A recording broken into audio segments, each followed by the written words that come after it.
एक तरफ है दुनिया का सबसे बड़ा डेमोक्रेसी इंडिया और दूसरी तरफ है सबसे बड़ा ऑथोरिटेरियन इकोनॉमी चाइना। दोनों के पास करोड़ों स्टूडेंट हैं, हजारों यूनिवर्सिटीज हैं। पर सवाल ये है, कौन आगे है एजुकेशन के मामले में? कौन तैयार कर रहा है अपने स्टूडेंट को फ्यूचर के लिए? आइए करते हैं एक fair comparison, India versus China, शिक्षा की जंग।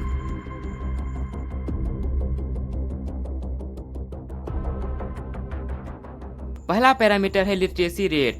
इंडिया का लिटरेसी रेट है लगभग 77%। वहीं चाइना ने इस रेस में बहुत पहले से ही लीड ले रखी है, जिसका लिटरेसी रेट है 97% के आसपास। मतलब चाइना ने लगभग सभी लोगों को लिखना पढ़ना सिखा दिया है। लेकिन क्या सिर्फ लिख लेना ही काफी है? इंडिया में स्कूल सिस्टम अलग अलग बोर्ड पर बेस्ड है, CBSE, ICSE और स्टेट बोर्ड।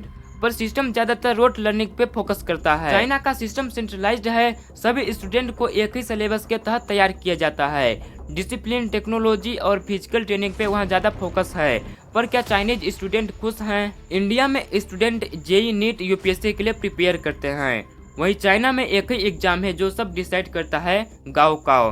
दोनों देश के स्टूडेंट पे प्रेशर बहुत है, पर चाइना का प्रेशर मेंटली ब्रेक करने वाला होता है। इंडिया के पास IIT, एम्स जैसे दुनिया के बेस्ट इंस्टीट्यूट हैं। चाइना के पास सिंगुआ, पेकिंग जैसे वर्ल्ड टॉप 50 यूनिवर्सिटीज हैं। पर चाइना अपने सिलेबस में AI, रोबोटिक, क्वांटम साइंस जैसे सब्जेक्ट ऑलरेडी इंक्लूड कर चुका है। इंडिया अभी रिफॉर्म की तरफ बढ़ रहा है। NEP 2020 is good start. जहां इंडिया में EDTech बूम हो रहा है, बायजूस एंड एकेडमी फिजिक्स वाला। वहीं China already AI powered classroom में काम कर रहा है। फेस रिकॉग्निशन से अटेंडेंस, AI ट्रैकिंग से स्टूडेंट अटेंशन चेक किया जाता है। Scary but efficient. चाइना के यूनिवर्सिटीज हर साल टॉप 100 में आती हैं। इंडिया के टॉप इंस्टीट्यूट भी काफी टैलेंटेड हैं, पर ओवरऑल रैंक में पीछे हैं। लेकिन एक जगह है जहां इंडिया जीत रहा है, इंग्लिश कम्युनिकेशन और soft skills.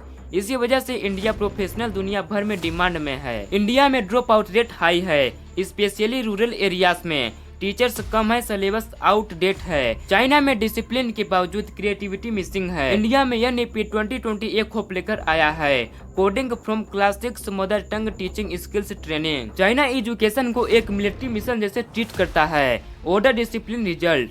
India diversity, creativity और फ्रीडम में बिलीव करता है, पर इम्प्लीमेंटेशन वीक है। दोनों के पास अपनी स्ट्रेंथ है। फ्यूचर किसका होगा ये डिसाइड करेगा हु लर्न फास्टर। शिक्षा एक देश का फ्यूचर तय करती है। इंडिया और चाइना दोनों अपना बेस्ट दे रहे हैं, एक डिसिप्लिन के साथ, दूसरा डाइवर्सिटी के साथ। पर आप बताएं, आप किस एजुकेशन सिस्टम में पढ़ना चाहेंगे, इंडिया या चाइना का? कमेंट करके जरूर बताएं।